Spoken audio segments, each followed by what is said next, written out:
And we're back with Berserk. I think we did this in June, so Yes. it's We're been sticking to we're doing creative liberties here. So we're sticking to the same kind of schedule Berserk would have, where we get don't know when the fucked. next one's coming out. As usual, we have our first time reader, Joe. I mean, he's ahead of me, and soon will be to where I'm also a first time reader. And by soon, Yeah. I mean in 6 months. But uh, as before, I want to take a back seat as you guys kind of like go through it, and I'll chime in. I did refamiliarize myself with the portion of story we'll be covering today, which is most of the Golden Age, but not the Yeah. bad parts. Not the bad part. What the good Well, part of the Golden Age. were But there like any good yeah, parts? it's the like I guess the rise, I think, is the Oh best yeah, way to describe it. The rise of the band of Hawk and Griffith and all of them. and we've been trying to do this for a while. I had to like get shake Joe and be like, "Come on, Joe, I need to read more Berserk. You gotta let me. We gotta make some progress." Yeah. So Ryan, I know you're listening. You're welcome. I kicked Yeah, this I'll shit say off. he's been True. begging for it. We didn't. We tried to schedule this like 3 times, and like 3 times, like things got in the way, like at the very last Yeah, second. the aristocrats try to poison Bradley one time, like they Yeah. did Griffith. Oh my god, dude, that was bad. You know what's funny is last night in Splatoon, that one game we had where we just totally destroyed people so bad. Oh, so good. One of the enemies' names was Ceviche. And so I was like I was My like, we took revenge. him out. And then today, Joe was like, my stomach hurts. I was like, no, it can't be, No, not not again. again. But it was not. All right, No. Joe, why don't you kick us off? Yeah. So we're at the part now where Guts is now like fully integrated into the band of Hawk. He is like I believe he's the raid captain at this point, if I'm remembering correctly, Bradley. Yeah, he's one of the captains. Yeah, so he's high up there, and like he's like basically Griffith's unofficial like second person right hand man. Like Casca's higher in the ranking in like military sense, but like Guts really has Griffith's trust. Casca was Woody and Guts' Buzz. Yes. Oh my god.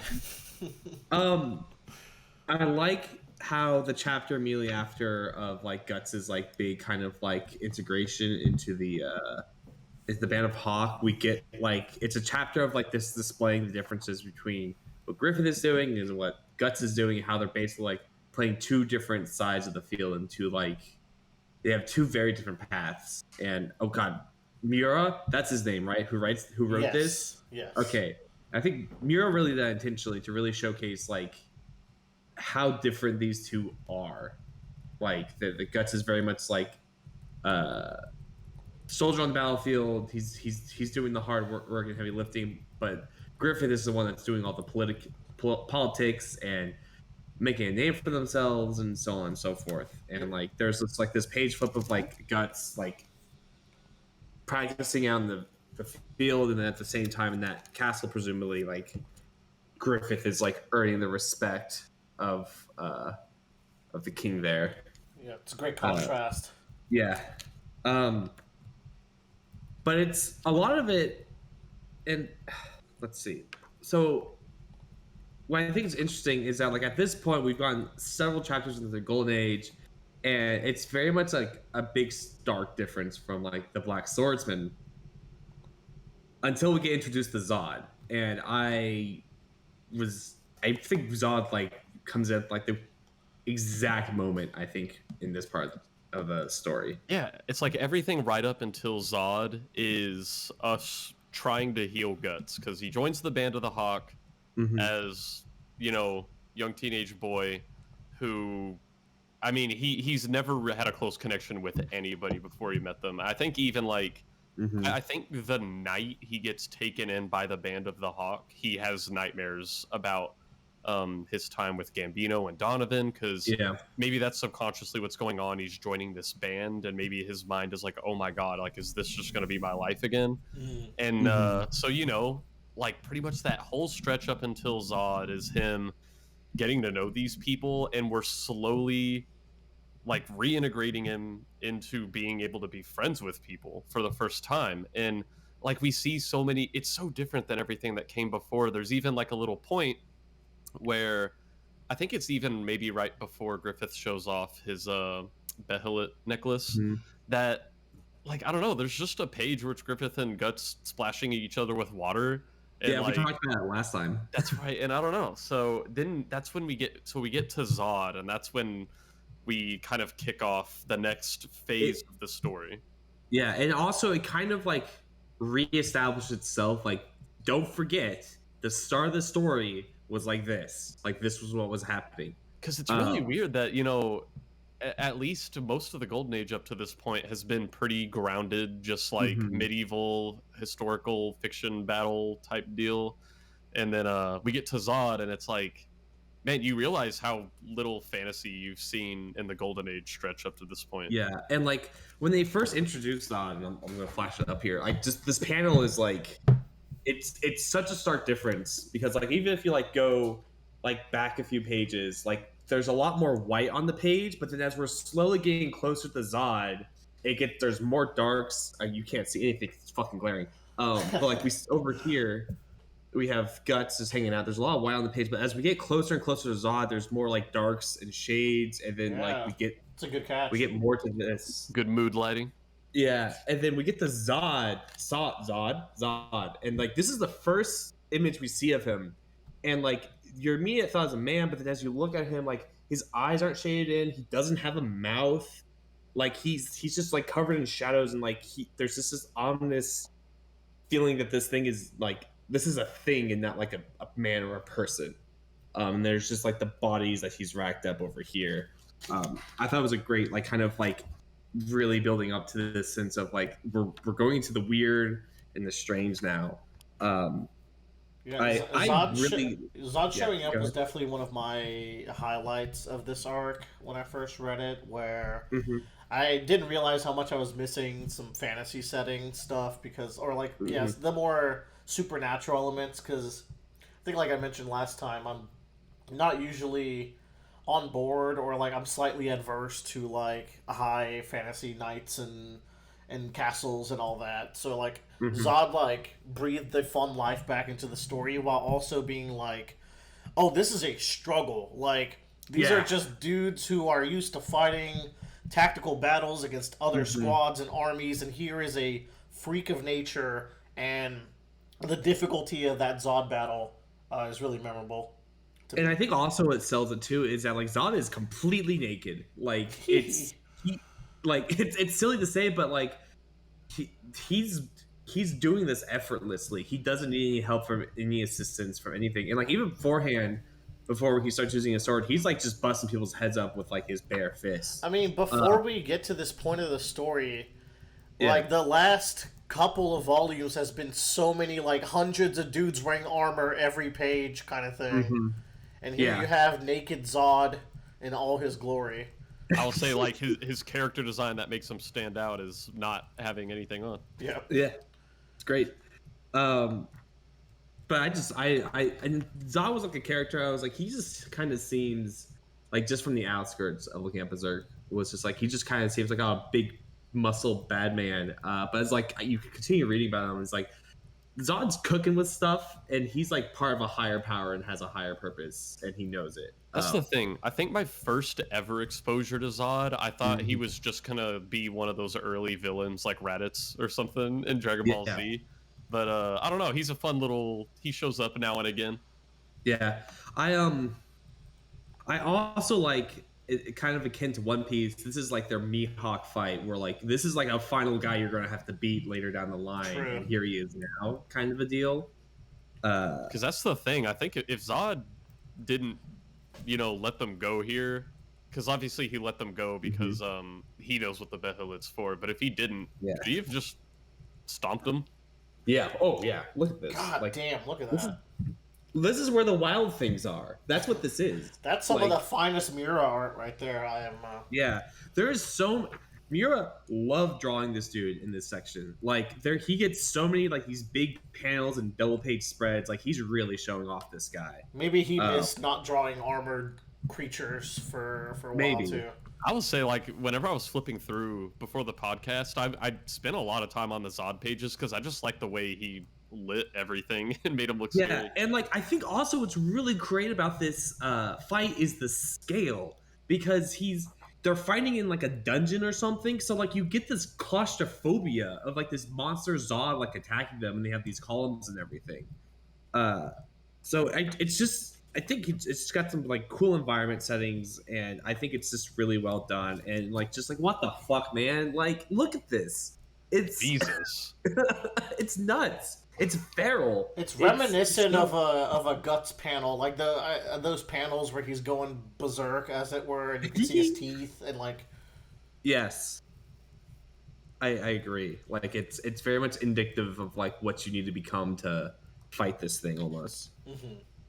I'm trying to get to the point here. So Griffith and Guts start fighting Zod. They take off Zod's arm, which is actually kind of impressive thinking about it. And then Zod finds out that he has to bail it, and then backs off immediately. So that immediately rouses strange things. But I do like what Zod says at the end, which is like a death you can never escape towards Guts. Which is interesting because last podcast we talked about how Guts is like Guts is a survivor. He's been through so much shit. Like he was like born basically to die, and then survived that, and then he survived kicked out of Gambino's Troop. survived Gambino's like war camp or whatever it is, and then he's survived this like thing with Zod. So it's like death has continued to be that theme that is like swirling around Guts that like he keeps running away and escaping from somehow. And it's kind of ominous because we've seen him survive so many things. So like, what could possibly be the thing that's gonna bring his death? And like that death, I also feel like it's kind of almost metaphorical, where it's like you're going to experience like the worst kind of death, which may not be death itself, but realizing that like your whole world that you have is just going to be gone in terms of like the Band of Hawk when it comes up later with them. I think it's also like tied to the brand, where it's like, oh, a fate worse than death is you're going to be chased down until you're torn apart by demons one day. He just gets wings. Like I think also something that I think is really great about Zod is that like it's sometimes like when you're making like weird monster designs, you just have to make a fundamental like monster, if that makes sense. Something that really represents like what's going on here. And like Zod fundamentally looks like kind of a demon. Like if you pictured a demon from hell, like Zod's pretty close to it. I think he's like our base. He's our base monster design. Yeah, Miura gets crazy with the monster design. As we've seen, I mean, even in the Apostle arc, we saw some fucking freaks, and then you just have like pristine gargoyle-looking Zod, you know? Yeah. And I think it's great because it's like here's the pure essence of like what you're fighting against, and I think that's a good like representation. Also, like Miura does these sketch line works that I think are also super cool when they come up. This gives like a big like cathedral gothic vibe to these pictures. But Zod was like, that's a great kind of throw in the middle of the Golden Age arc to just remind you and shock you, like, hey, remember, there's some weird shit happening in this manga. Don't forget. All right, let's go. This world's vast. Like the world is vaster than these battles that have consumed Guts' life at this point of life. Like there's a world beyond that, and it's dark and ugly. Yeah. So, and then we get to like the Count Julius arc, where like there's an assassination attempt on Guts and whatever. I think like this arc really is like they fundamentally are just like showing off like Griffith's like planning and how he's positioning himself within this noble state. And I'll have to find it in my notes here because it is in here, but there's a point. Here it is. I actually just turned directly to the page I was looking for. There's like a fundamental thematic thing about like after Zod, like your chosen fate and the fate deemed to you, if that makes sense. Where it's just something I've been picking up where like Griffith is given this Behelit and it's like it's there, like it's his, and he will one day like activate it and do what he does. And like at the same time, there are like imposed fates put onto him by like the hierarchy and the royalty of the nobility, where it's like he's a peasant, he's a commoner, he has to be this way, and so he's constantly fighting against that fate that was given to him from society. Mm-hmm. But at the same time, is making his way to his true destiny and becoming a god hand.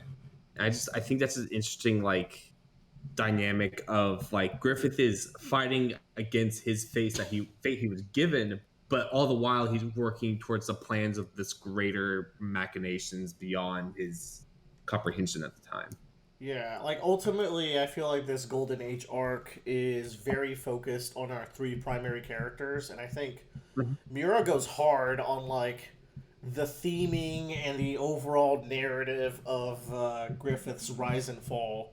You Yeah. could say it's like the actual cornerstone of this arc, because Guts like he kind of leaves and then he comes back and like, but like the driving point of the narrative here, I think, is Griffith's dream. And Yeah. Yeah, and that's the thing is, like, the Band of the Hawk had already been a thing for a few years before Guts joined it, and he joins it, and that's when they start rising, and then he leaves, and they fall fast. Yeah. But that's also from Griffith's actions too. And that's just it's we'll talk about Griffith's psychology later, because I'm dying to hear it. Like y'all's takes or analysis on it, because it's very fascinating. he's a incredibly interesting character. But they go on this hunt, and I didn't really have a lot of notes on this part because it's very much just like a setup for Griffith getting shot in this assassination attempt, and kind of really showcasing that like this is like the first fundamental like sign that Griffith is going to do whatever he can to get what he wants. Which I think is like his big flaw. Obviously, like he gets the assassination attempt goes on him. He does his investigation work. And he figures out like this count has it out for him, and he tells Guts that I need you to kill him, and that kind of starts the strain on Griffith's and Guts's relationship, because Guts is loyal to Griffith, and he's like, yeah, sure, and does it. But in doing so, he finds the count and he sees him practicing with his son, and it flashes him back to like his time training with Gambino, which I think is really interesting because he's understanding what it's like to like having to learn how to fight, and you're having a father that is berating you and like trying to get you better, but also is very distant from you. Like he there's a scene where like he really feels that, and he understands like what the hell is happening between this father-son dynamic. And then he gets to the point where he goes in and he kills the count, and then he ends up killing the son in the process. And I think it really triggers something in him that makes him think, what am I doing? Like, I am once again just kind of like being the sort of this man that I think is doing what's best for me, but have I really thought about like, is that true? I think that's like the first like stepping stone along like form of like coming to that conclusion. Yeah. And but here's what's interesting. I believe the night after he kills that kid in the assassination attempt, he has another dream again, which I didn't realize until flipping through how often he actually dreams about his time with Gambino's crew. He has a dream that night about, I believe, Gambino getting killed again, and Guts is Zod, who has killed him, I think. Yeah, like, this is like kind of... Guts is Zod, but he also kills himself as Zod.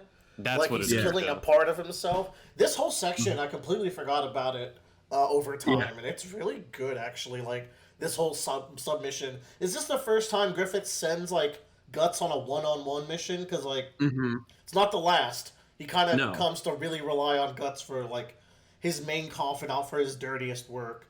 Yeah, and he bribes him with porn, potentially. Like, they find that little book there with the naked ladies in it. Jeez.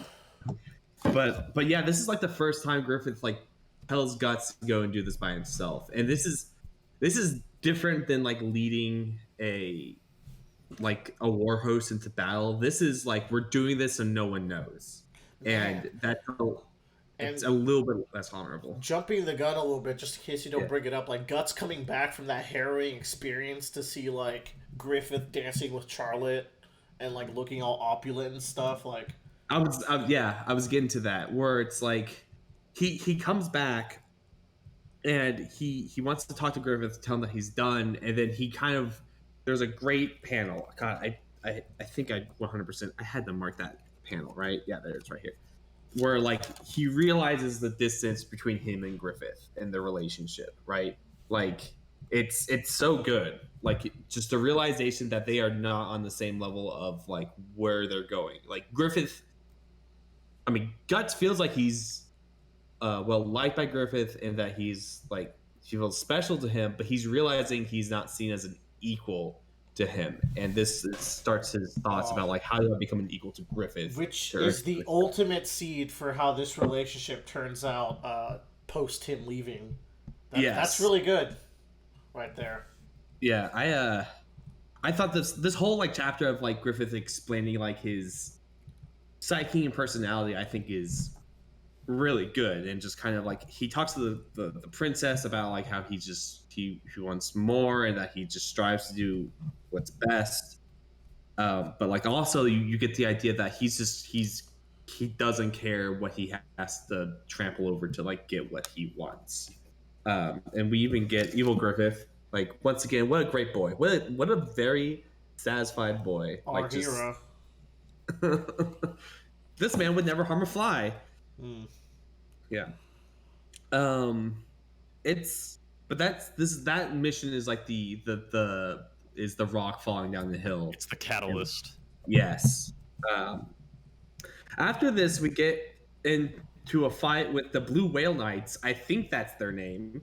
Um, God, and this is the one Like where NFL like, teams. Yep. yes, They have a good linebacker in this one, as I recall. yeah, they do. That's like their gimmick.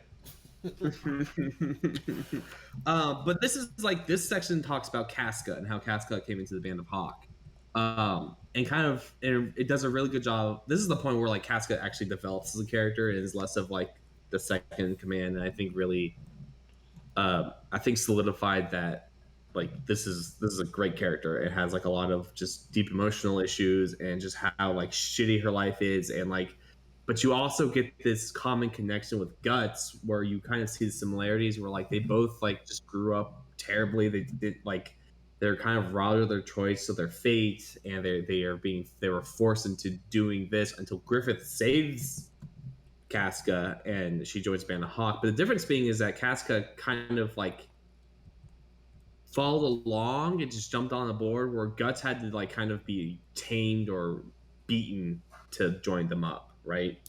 So there's an interesting dynamic between the two, and that starts their friendship because they start being a little bit more buddy, where they're just knocking each other in the back of the head and stuff like that, and kind of being very friendly towards each other. Although, how do y'all feel about like the whole period, like part of the plot of like that, like nerfing Casca during that section? But I guess that fits overall with the narrative of like she's a woman in a man's job, right? You'll have to remind me, because Yeah. Bradley can answer. So- You go. Yeah. Bradley. That's the thing, is so much of her storyline during this part is about her, being the girl in this band of mercenaries. Mhm. Granted, at the same time, I don't know why Mira includes a lot of the stuff he includes with women in the story sometimes. So I wouldn't be able to say one way or the other. I have Yeah. I have some comments to make about that once we get to the 11th sexual assault scene of the arc, not the Oh series. Jesus.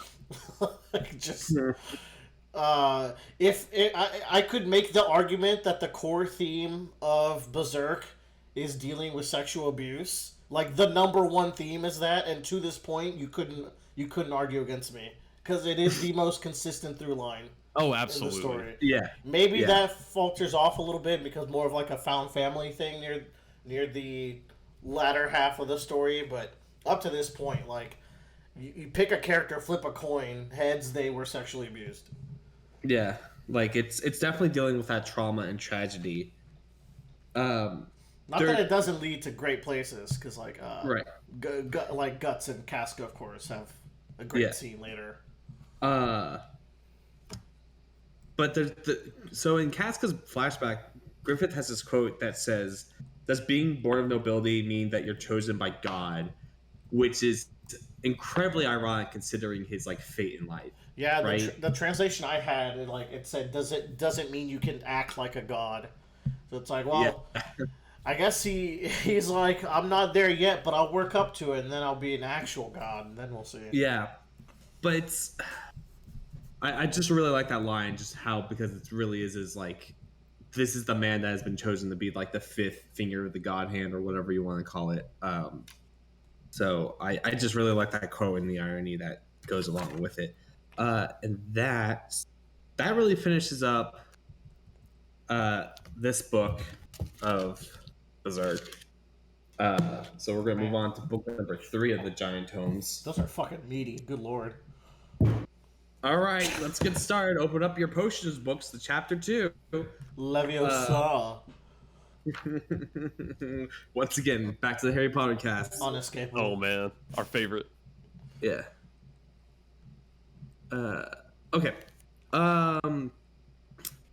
So during this, so later on, we find out in that Griffith was using kids as spies, which is an interesting little tidbit. But then I think what's most notorious is like Griffith sells his body to this count, right? Mm-hmm. And it's such a contrast to Casca and Guts, who also whose bodies were also sold to people, but they did not choose to do it. They were unwilling to do it, whereas Griffith was more than willing to, like, I'm just going to sleep with this guy for money. Well, I mean, that might be simplifying it. He's a bit of a slave to his dream, so it's like, I'm sure it's more like this is the clearest way for us to get to the next step of my dream. And ultimately, since the main theme of Berserk is sex and using it to apply power to others, I think that fits right in. Yeah, no, I agree. Like, it's just showcasing that Griffith is like, nothing's going to stop him. Like, I could understand the killing of like a count, like that seems within the realm of, like, you know, we can all get behind that. Backstabbery, but the selling your body and kind of like using it to fulfill your dreams it's almost apprehensive, I think, in most simple like societies, especially because like Griffith at this time is like 16 or 15 or something, so it is like selling himself as a child or a teen or whatever it is. So it's shocking that like someone would be willing to go through such torment, and then Griffith is affected by it because he's cleaning himself in the water and he can't get clean. Like, he feels dirty, like he knows what he did is just wrong, but he's using it to his advantage, but like that stench is still on him. Slave to his dream. He'll do it even if mentally he's not prepared for it. I swear to God, I'll have sex with this man. But yeah, and then this is like, we get out of the Casca's flashback and we get more back into the present, and this is when Guts like starts making his legend. Like, this is like the 1,000-man fight where he fights 1,000 men and kills them all. Damn.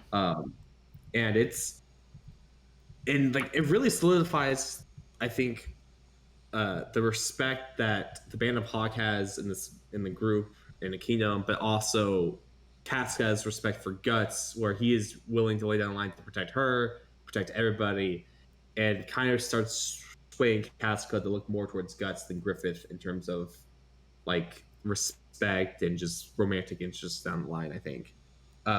It's also just a cool fight sequence where he's just fucking slaughtering these dudes. Is it really 1,000 men? No, right? I think it's 50. I or think 100 it's 50. or something. Basically, the same. I think basically the same.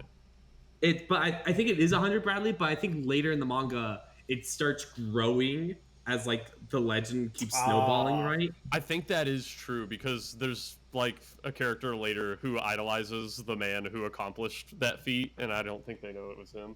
Yeah, and he's just like, oh, that story's gone up that high now. I remember Guts saying that at one point. Always love seeing a myth get over exaggerated in a story over time. Oh, same. And like I think what's also cool is that that's like a very grounded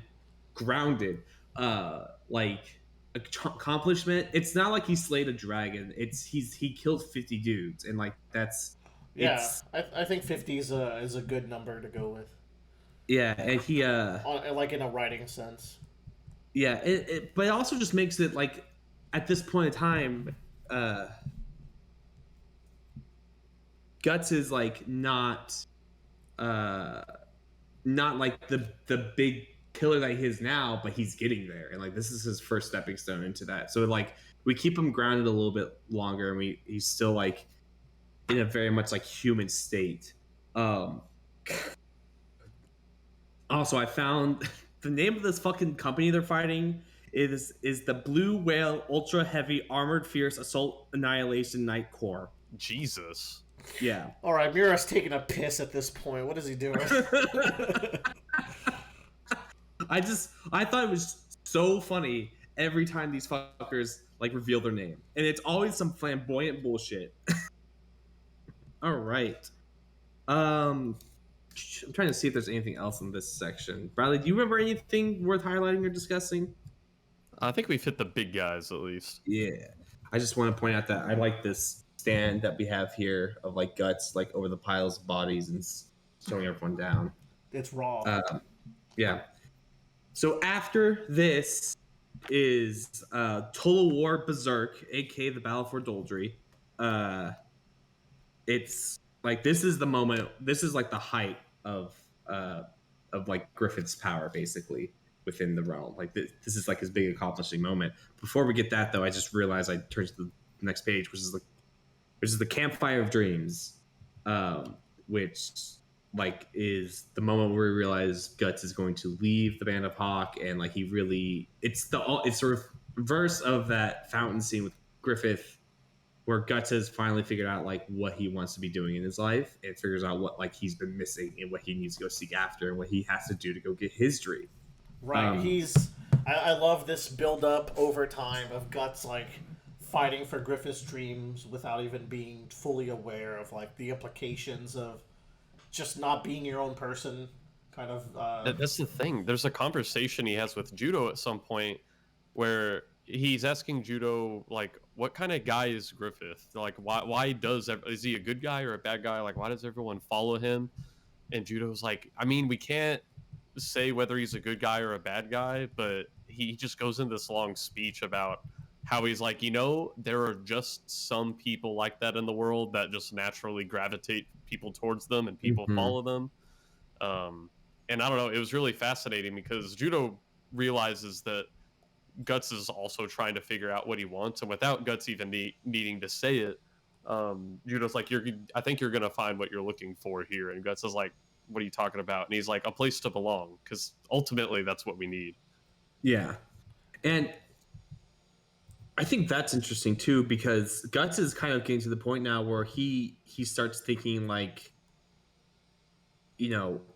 is really like working for somebody and just believing hard in someone like really worth living? Do I really become like a better person, or do I really become like free of my own shackles by doing that, or is that just the easy way out? I feel I I just love this panel of them like looking over the hill, and they see all the campfires of like the huge army, and like seeing how like everyone like to them like this is just happiness, everyone's like at peace, they can like rest up and everything. And I think that's a great like image that like I can really like see and feel in my head. Like just like you just see this like huge amount of bonfires everywhere. Then I like this panel too of like Guts in this like phoenix kind of like flames. Such a good illustration. Yeah, That Mira guy might be all right. Yeah, he pretty good at drawing. Who knew? Yeah. Also, the other thing they bring up here was that after this battle with the Blue Whale Brigade, Griffith doesn't show up immediately after the battle. He goes back to the king. Like he doesn't talk to his forces about like what's happened. He just immediately rides off to the king to report of like that they've won the battle and then join them off. Which I think is interesting because it's once again he is showing his attention is more focused on that dream and getting in with the king and making his own kingdom rather than the warband itself. But like everyone kind of feels shocked and a little bit nervous and a little bit like uncomfortable that he's not there initially, but they all have to seal themselves and like be like, well, it's Griffith. He's doing what's right, and we have to believe in him, right? Like it's kind of like the downfall to them too. Is like they have to like full-heartedly believe that, hey, this is the guy we've trusted and believe in. He's going to do what is right for us. They're loyal to a fault because he did a good job cultivating their need for like the group. Yeah. Man, this is a great table spread of this castle. So good. It looks awesome. You were And mentioning last time how much you like the big setting up of the landscape and all that. And that's like the unassailable castle. Like no one's ever conquered this one. Wink, wink. Castle Wildry. They even make a point of saying that like it's the fort that's like on the border of like this country and the next country or something like that. I also liked how we get introduced to our second T-ball team, the Purple Rhino Knights. So we get this cool dude. Their running back is crazy. His yardage. Yeah, baby. Quarterback not so good. But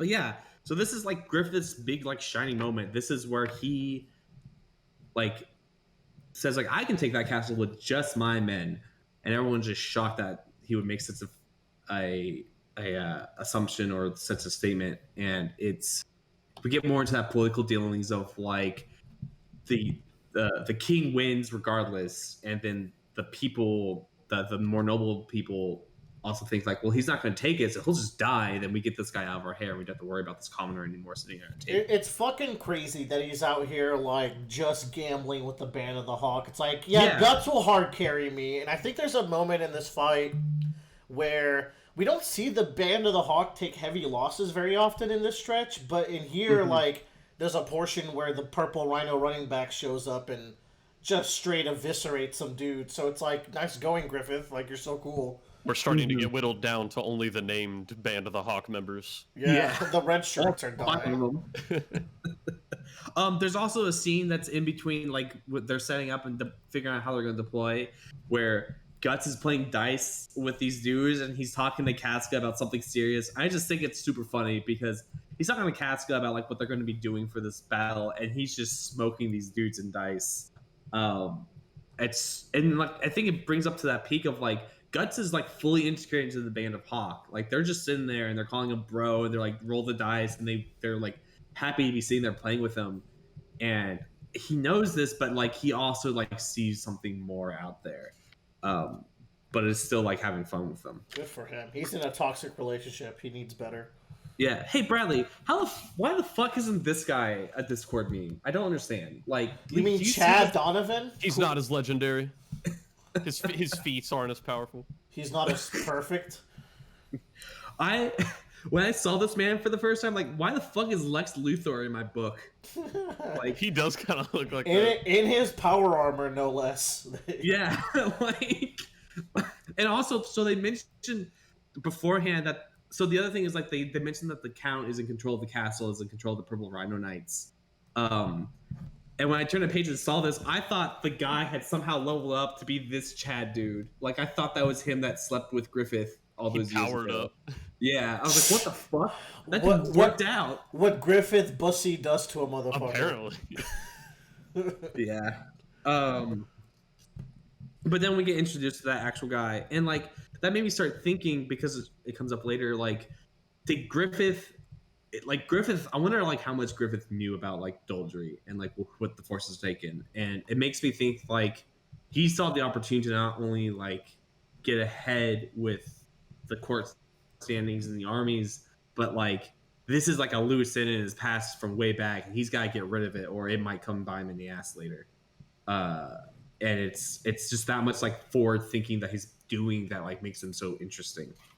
Look at some great shots of like just the cavalry riding out and everything. Scratching those Total War vibes for Joe. Yeah, I was reading when I read through this first time. I was like, "Fuck, man! I just want to sit down and play Total War now." And I was getting really upset with myself. I like this plan that they have, where they're going to draw out the enemy from the castle walls, and they're going to feign retreat, so that way Casca and her unit can move in and just take the castle from behind them. I think that's very smart. I think it's a really cool and clever way that Griffith has overcome this. I think this page is hilarious. Just something about like them coming up and Casca just going, "All right, go in, rush in, do it." I just think that's so funny to me. What's funny to me is that the villain of the week here is the shark Adon. Next time someone says, "Stop reading your dumb shonen shit, go read something mature and serious like Berserk," I'm gonna show them this page of Adon the shark, who looks ridiculous. I do think that's my one, flaw from this second is that like I kind of wish Casca had like a less goofy guy to fight, and like she like really earned herself as like a commander. She does, but it's not like it's not portrayed in the same way as Guts fighting the Rhino, who is like right. Like this guy feels like a cartoon character in a bad way. It's an interesting decision, right? I mean, Miura is slowly working his way to write his moe manga that he wants to do really bad, from what Bradley told me. So he's trying to like find his footing with stuff like this and Puck. So you need some comic relief here and there, but like also Casca is one of the core trio. Maybe give Guts the comedy fight instead. I mean, I don't know. Yeah, it kind of rubbed me the wrong way when I was reading. It's like I want Casca to have a badass fight, and she kills him cool. Like she does this flip over the air and then slices his mouth open. But at the same time, it's just like, does he have to be just this big weirdo? Can he just be an intimidating monster? Like Casca's making goofy faces the entire time. I don't know. That's just my thought. It's like I kind of wish it was a little bit more serious, but at the same time, it's a nice comedic breath to like what's happening on the other side of the walls. Yeah, because shortly after is when the Rhino just takes out a bunch of Band of the Hawk dudes. Yeah, here he is, just like fucking going crazy. Like, yeah.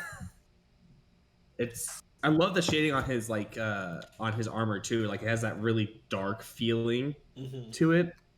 And then halfway through the fight, Guts gets his sword cut in half, and then Zod shows up and gives him his fucking giant ass cleaver, which makes me think also like, is Zod doing this because he needs Guts to win so that Griffith can win this thing, or is he doing it because he wants to fight Guts later and doesn't want him to die now? Wait, yeah, what the fuck? What happened here? Like, so the Purple Rhino Knight breaks Guts' sword. The Zod part. I'm trying to find where he throws it. It's like he's in like the background. Like this is him throwing it right here. He's on a horse? Yeah, he's on a horse. Okay, I thought that was Griffith because Griffith's on a horse in the distance, but yeah, Griffith said Bradley, why is Zod helping him here? Yeah. I think like ever since learning that Griffith has the Behelit, I think he's like obligated to trying to like make a certain set of circumstances happen. Like he's assisting Griffith's endeavors, maybe. Is it because like is he in the service of making the next God Hand? Like, is that his ultimate? Yeah. Okay. As far as he's concerned, like seeing the egg of the king, Griffith is basically already the king. In his mind, like there's no avoiding it. It's gonna happen. This is really random, though. Like, is this the only time he interferes? Like, is he always following the Band of the Hawk and watching them fight? This poses more questions than anything to me. I know there are parts later in the story where he shows up and is kind of doing different objectives, but at the end of the day, I think most apostles like them, the only people they truly have to report to are the God Hand, but other than that, I think they kind of follow their own objectives. I thought he was an apostle. Or am I crazy? What was that? I thought Zod wasn't an apostle, or am I crazy? I'm pretty sure he is. Is he not? I don't know. I thought we had a conversation once where you're like, no, he's not one. I was like, what? Which is even crazier to me. Was it like a guess the character at a Disney ride? Like, is it an apostle? No, I think we were just discussing it, and like, we brought it up and it got mentioned. I was like, what the fuck? I was shocked. On the topic of Zod, it's confirmed after the battle that it's Zod because you can see him on the horse and he's wearing armor. So sacrilegious. Okay. Yeah. Like that's the thing is like you don't really know until afterwards for sure that it's Zod, but it adds that mystery of like what the hell does it mean to be like what is this and I think that it sets it up really well because you kind of don't know because it could be Zod's trying to save Guts or he's working to his dialogue and all we get here it seems is he will soon fall and the descent of the devil is close. Yep. So yeah. But they win the battle. Griffith cuts down his child or not child but like his little old friend that he had. I love this picture of Zod. Yeah. Like Bureau loved drawing this dude. That's his favorite dude to draw, apparently. Yeah, he just shows up. It's like fuck. All right, cool. Zod. All right. So after this, we have the big formal ball, and then we get this like injection of another conspiracy from the Queen, and she like briefly showed up before they go off the Doldry.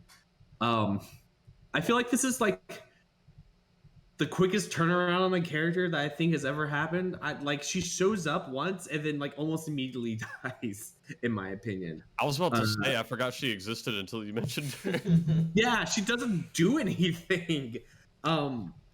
It's more of just a shock like, oh, this is the Queen that's doing this, you know? So we had this other assassination attempt now where they try to kill Griffith again via poison. They do it this formal ball, and I love all the formal ball just to see everyone like dress up and like just be such nice little boys and girls. It's a fantastic way to show like we made it. The Band of the Hawk is like up there. They are with the royalty. They are one of the most important pieces of the kingdom's fighting force. Mm-hmm. It's like we did it. And even at the end, the king announces that like Griffith is going to become a noble. I think all of his officers are too, or they're going to be minor nobles. And like that's the biggest hurdle they had to get over was overcoming their like fate as commoners and like lowborn people. This is like the biggest hurdle they ever had to get over. Like this is like after this, it's just a few more politicking, talking and you know like princess swooning. And Griffith is done. He gets his kingdom, right? So it's like a huge moment for them. And I think you're right. The Mirror does a great job of like showcasing of like this is the point now where they could be, where like they're at the height of like who they are as the Band of Hawk. And then Griffith fakes his own death, and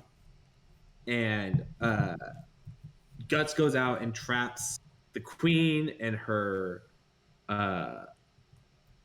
What conspirators in the church and burns the whole motherfucking place down. Side note, best Guts outfit by like 1,000 miles. Absolutely. That dude is like just covered in swag. Any Berserk game that doesn't have red mage Guts. Yeah. I'll say I want some alternate outfits. If a game doesn't have this, not worth buying, TBH. Not that they make Berserk games. Yeah. Man, Griffith had a great quote here that I wanted to find. Oh, he has this whole like spiel, this whole double page talk to the Queen and her conspirators. I like that he says, "This is war. There are no spectator seats on the battlefield." I just like that where it's like regardless of who you are part of the battle. And then those who die in the battlefield are not royalty, nobility, or commoners. They are the defeated who die, which is also very ominous because of like later on in the Advent, the eclipse, like that's already established. Like as soon as they're gone, they're dead. They have served their purpose and they are no more. Like that's it. They are nothing else to him. Mm-hmm. So let's see here. And then we get some more insight into just Griffith's machinations. Like he kidnaps this like advisor's kid, and then he has like, and he pays some like rogues to do it, and then he has Guts kill the rogues. Like Griffith's schemes are like starting to like really build up and be more like complicated. Like it's not just like, yes, he's like, not becoming that much different than other cutthroat nobles.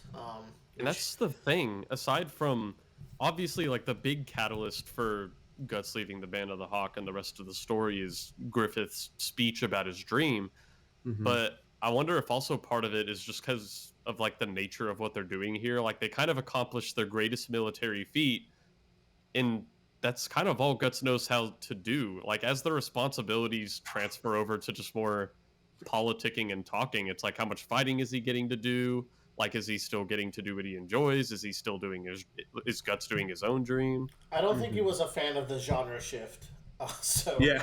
he had the piece. I gotta go be my own manga, dude. I'm Yeah. sorry. I gotta go. I signed up We for got dark, something- edgy fantasy, not political thriller. Yeah, and it's also like it feels like the last moment we see in the manga where Griffith and Guts have like a very familiar brotherly like moments together where they're talking, discussing about their dreams, and they're giving each other pats on the back and stuff like that. So it's like this is it, and it's weird that our bond is forged in the shadows of like the dealings and the murders they have to do to get Griffith to the top. And so then after this is when Guts will leave and like the Band of Hawk starts falling down. And this is all like up to here is like where my notes end, basically. Sticky note wise. It's all just because I think this is like talk about a tonal shift. After this, things just start changing and going downhill quick. It goes fast. I'd argue that like while very well written and clearly like Miura has a very good handle of where he's taking the story, so it's nice and like the flow is good. I feel like this is when the Golden Age kind of like starts living up to its hype. It's not even the eclipse yet. I feel like it starts here in this pre-eclipse fall of the Band of the Hawk section where stuff gets really juicy and we're paying off all this stuff we've been setting up for like 4 to 5 volumes at this point. I don't even know. Yeah, because that's the thing. Up till this point, despite how gritty and brutal the wars they fight in are, just because of how Miura draws them, for the past like few, I don't know, tens of chapters, there's actually been a pretty positive note in the story. Like they've been fighting. There's scary stuff like with Zod, but it's kind of just been an upward trend. Everyone is fighting, they're winning, they're achieving things. So I don't know, that tonal shift is like hits hard whenever stuff starts going to shit. At the same time, as a reader, it builds this palpable sense of like, oh, the shoe has to drop. There can't be happiness in this manga. Yeah. Like, I'm far enough into this to know that this can't be the status quo for long. That's the thing. Like, you start off the story in the Black Swordsman arc, and you're like, that's all this is going to be. It's just going to be darkness forever. There's no happiness. We can't have shit.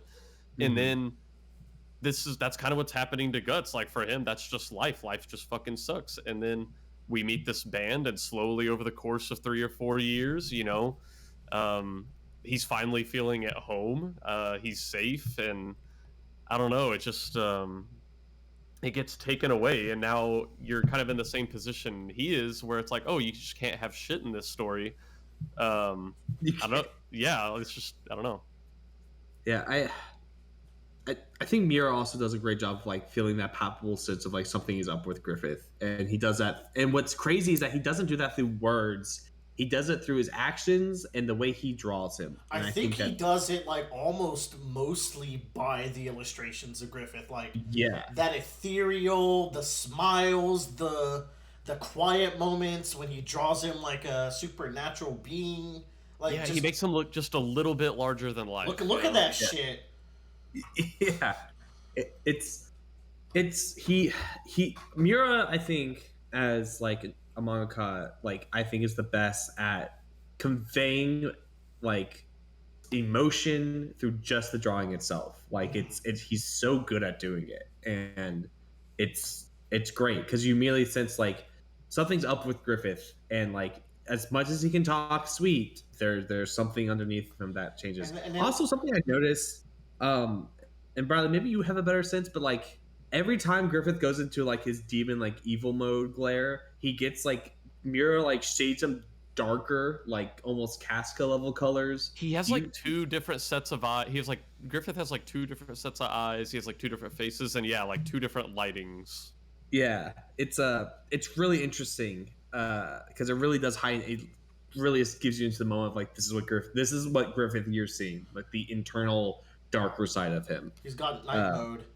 And then as you're thinking of all this, like you think back to that actual like maybe truly genuine smile he has when he's holding the Bahelit with guts in the last portion we talked about, and like yeah, that just kind of blends in with all this evil imagery, and it just paints a character that's interesting even beyond any of the story. Just like visually looking at this guy, you're always kind of waiting to see how he's going to be drawn next. I think that's a really cool skill. Which just In brings fact, me like, back to Guts' question, like, what kind of guy is Griffith?